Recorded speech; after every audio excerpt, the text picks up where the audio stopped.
Hello everyone, it's Liz from West Star Tarot, and today I'm here to do a video, Mugwort, the Moon, and the Sacred Feminine.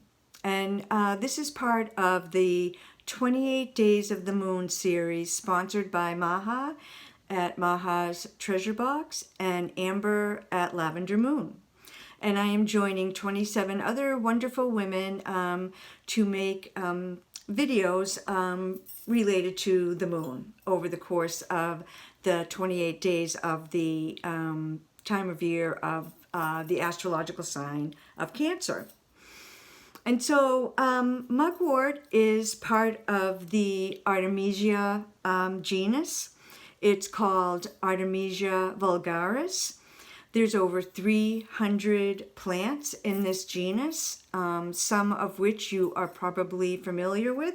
So mugwort, wormwood, sagebrush, not white sage, but sagebrush, silver queen, sweet Annie, southernwood, the culinary herb tarragon, absinthe, and also Moxa, which is in and of itself is made of dried leaves of Artemisia. And it's something that's used in traditional Chinese medicine and acupuncture. And if you've had acupuncture, you probably remember, you probably might remember that smoky thing that was lit and put near the needles. And Moxa is used to move the energy, to help the energy flow through the meridians in the body. And that is also one of the actions of mugwort in general, is just to open channels and help energy flow. Many of the Artemisia plants have psychoactive constituents and psychoactive properties, but mugwort and absinthe are two that I think of right away for that. So mugwort is also sometimes called Crone wort. Again, this sort of sacred feminine connection. And let's talk a little bit about the herbal actions of mugwort. So one of the primary aspects of mugwort is that it is bitter. It has a very bitter taste. And why is that? Who cares? But there's something that's important about that, because herbs that have bitter flavors are good for the digestive process. And so, drinking a little aperitif that has a bitter flavor to it, either before or after dinner, is a great idea, because it really helps with the digestive process.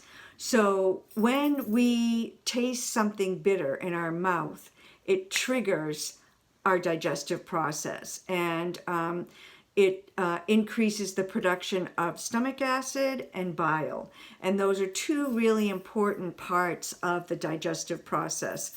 Stomach acid, which, breaks down the food that we've eaten, and bile as well helps to process the digestive system. And so this bitter flavor is really an important flavor for us, and I think it's something that in our in particular American culture we don't see a lot of. We kind of go more for the sweet flavor here. Mugwort is also used in the past for intestinal worms, and thus it's why it is sometimes called wormwood. Mugwort is considered to be one of the women's herbs, one of the really good herbs that has an affinity for the female reproductive system. One of its properties is it is an emmenagogue, and an emmenagogue is something that stimulates or brings on the menses. And so when I talk about, so it's a really good herb for women who have irregular menses. It can bring, by taking and using mugwort, it can help women with irregular cycles to begin to have more regular cycles. And this speaks to one of the reasons why I connect mugwort to the moon and to the sacred feminine, because I look at the moon as being cyclical and having cycles, and mugwort helps our own bodies to get into a better rhythm and to have regular cycles. And so it's really an important herb for women who are struggling with that particular issue. And because of its lunar connection, she can help us regulate menses. One thing to be aware of, I'm saying that mugwort is an herb for women, and it is unless you're pregnant. If you are pregnant, or even if you're lactating, you should not take mugwort in any way. You shouldn't even rub an oil or something with mugwort in it on your skin.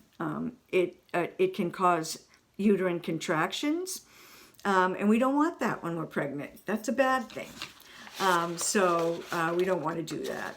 One way that I do like to use mugwort, seeing that I am past my pregnancy years, is to create an oil. And I use organic virgin olive oil, and I chop up mugwort leaves and put the mugwort into the olive oil and let it infuse for 6 weeks.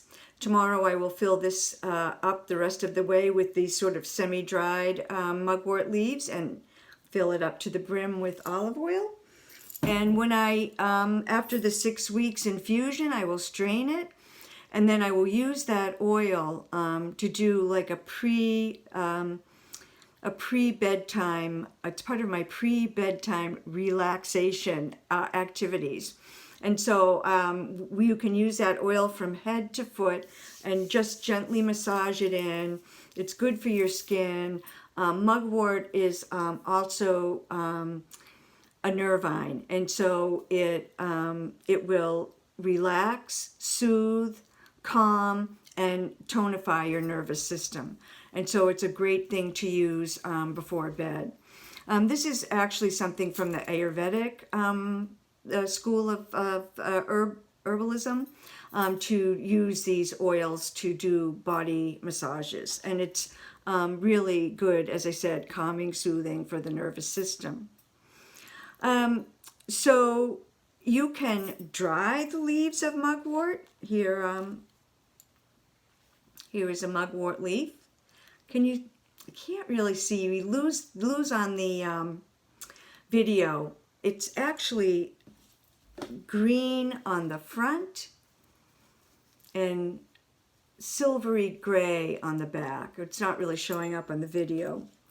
But you can dry mugwort leaves, and then you can smoke them, which will help ease tension and nervousness and help you to relax.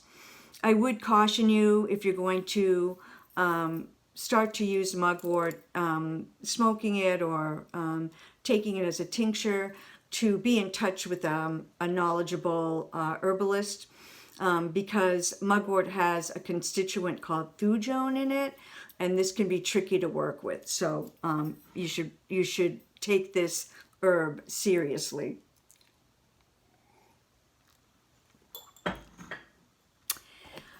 You've probably heard of dream pillows. Mugwort is an herb for dreaming. I made this little teeny dream pillow over a year ago, and when I squeeze it, I can still smell that lovely mugwort smell. And so people say you can make a dream pillow. You see how little this one is, or larger, and put it under your regular pillow and sleep with it at night, and it will increase your dreams, make your dreams more vivid. Some folks feel it helps with astral travel, if you want to try that out. Or if you don't want to make a pillow, you can just put a few leaves under your pillow, regular pillow, and sleep that way. Mugwort does increase psychic and intuitive abilities, which I believe further connects it to the moon, because I do think of the moon as a place of intuition and something that does impact our intuition. So as a lunar herb, mugwort encourages flow, as I mentioned before. She helps to open up the channels both in our physical body and in our energetic body. And so helps the energy to move both physically and spiritually and emotionally in our bodies. Mugwort is a really important herb for the Wise Woman's Pantry. First of all, it's so inexpensive. Even if you go and buy it from a natural food store or an herbal company or a health food store or whatever, it's very inexpensive relative to what many other herbs cost. It's also extremely easy to grow. I planted one mugwort plant 10 or 15 years ago, and now it is literally surrounding my house, which is good because it's an herb of protection. So I'm glad I have it all around my house, protecting us. But she aids, as I said, in opening up intuition and psychic powers. And so I primarily associate mugwort with the crone aspect of the Maiden Mother Crone. Because of that, because of the way, the effect that it has on our psychic ability. Because of her connection to the moon, as I said, she helps us flow through the cycles of our lives. And so she helps women throughout our lifespan. So she will help prepubescent, premenstruating young woman as she moves into that phase of being a menstruating female. And then as we go through that, mugwort can assist us. And as we come to the end of our years of menstruation, and we go from the mother to the crone, mugwort is another really important ally to help women go through that transition from being a menstruating female to being post-menopausal female. She can help all genders connect with the inner sacred feminine. And so for anyone who wants to get in touch with the sacred feminine or work with the sacred feminine, regardless of your gender, I would offer you the idea of working with mugwort. You can burn her as an incense. So I have this little cauldron, and I have placed dried mugwort in it, and I will light it, and it'll burst into flames for, a minute, and then it will release smoke. And so we can use mugwort in that way to cleanse, to protect. And certainly I would suggest that mugwort is a really wonderful herb to bring into your magical practice. It's not endangered. You're not appropriating anyone's culture. You can just grow it. If you don't live in an area where you can have a garden, you can put it in a container and grow it on a balcony. So it's very easy to grow and widely available. As I said, it's protective and so can be used in spells of protection, and can also cleanse and clear our magical tools. So if you make some mugwort infusion, you can take either dry or fresh mugwort leaves and make a strong tea or an infusion. And then if you put your crystals in a bowl, and you want to cleanse and clear your crystals, you can pour this infused mugwort tea over them, and it will cleanse and clear them. Or you can just put them on a bed of mugwort leaves and leave them overnight, and that will cleanse and clear them as well. And you can do that with any of your magical tools, especially putting them on the mugwort leaves, because some tools we don't want to put into liquid, but so in that case, just lay them on the bed of mugwort leaves. So another way that we can use mugwort, and I feel is very connected to the moon and the sacred feminine, is to prepare a ritual bath using mugwort. And this idea comes from the Locust Light Farm. What we do is, again, we're going to make a mugwort infusion. And so you will take a quart-sized glass jar, a mason jar, or something like that, and fill it with fresh mugwort leaves, or fill it halfway with dried mugwort leaves. And then you will pour just boiled water in to the top of that bottle and put a cover on it and let it steep for an hour, 45 minutes, an hour, so that you have a nice strong infusion. And then just before you're ready to strain it, go in and start to draw your bath. So fill your bath up with water. You have everything ready that you think you might want to use in your ritual bath. Bath salts, essential oils, candles, crystals, flowers, whatever you want. And start to get that ready. And then go strain your mugwort infusion and pour the tea or infusion back in the bottle. And then you go into your bathing area and light your candles and prepare sacred space and step gently into the tub. And then you would take this quart-sized jar of the mugwort infusion and you would pour it over the top of your head so that it gently flows down the back of you and over your whole body and down into the tub. And so now you have this lovely, you've been cleansed from your head to your toes in this beautiful mugwort infusion, and now it's in your bath water.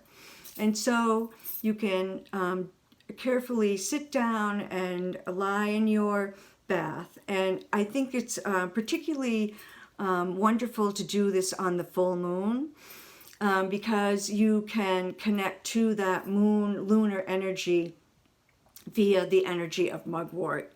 And of course, the element that I associate with the moon is water. And so you're taking a ritual bath and you've got this water and you've got this wonderful sacred feminine herb that you're bathing in. And so lie back in the tub, do your meditation, do whatever kind of ritual you want. You may be wanting to manifest something. You may be wanting to set intentions. You may be wanting to release something. Whatever it is you want to do, do that while you're relaxing into this lovely bath. Give yourself some time. And don't forget, I mentioned that mugwort is a relaxant. It's a nervine. It tones and relaxes, calms and soothes your nervous system. So you'll get that effect from this bath too.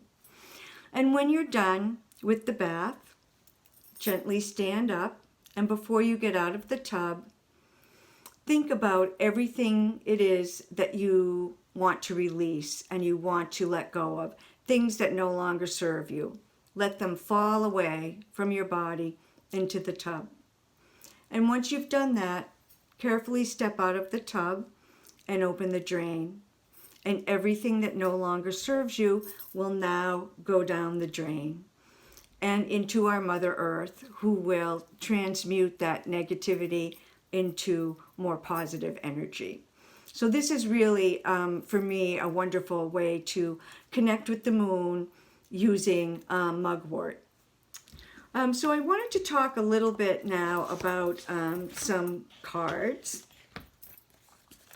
And so one of the, this is a moon card, the moon card from Ancestral Path Tarot by Julia Kachia-Watt.